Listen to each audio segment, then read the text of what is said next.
Declaração de voto, vereador Velocino, ex. Senhor presidente, colegas, Renato, parabéns pela proposição. Com certeza, seu Cid é esse funcionário, colega prestativo, é porque tem o DNA do pai. Eu também, professor, sou muito fã desse negócio da trova, sempre fui muito fã. Está se perdendo muito isso, mas fica memorizado. Eu lembro, colegas, há muitos anos atrás, meu sobrinho João estava aqui e colocou o nome de uma rua do meu pai lá em cima no Vila Verde, Rua Guerino Ues.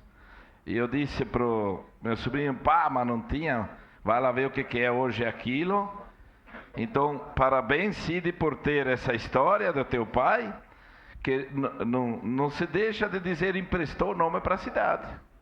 De poder homenageá-lo, estar ali prestando bom serviço, porque hoje, mesmo que muitas pessoas dizem, ó, vereador coloca nome de rua, é imprescindível no todo do dia a dia, seja de uma ambulância, de uma entrega, de um Uber, enfim, é uma homenagem justa, mas que presta um relevante serviço.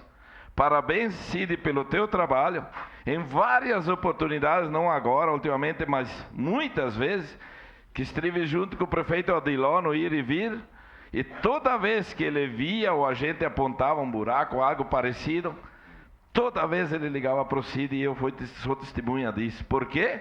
Quando a gente pede para uma pessoa e solicita é porque tem quem resolve. Parabéns pelo teu trabalho, por ter esse DNA da família, de prestar, enfim, Renato, essa homenagem a um cidadão justo.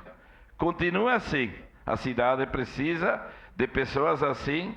E obrigado por nos dar essa oportunidade de votar aqui neste dia.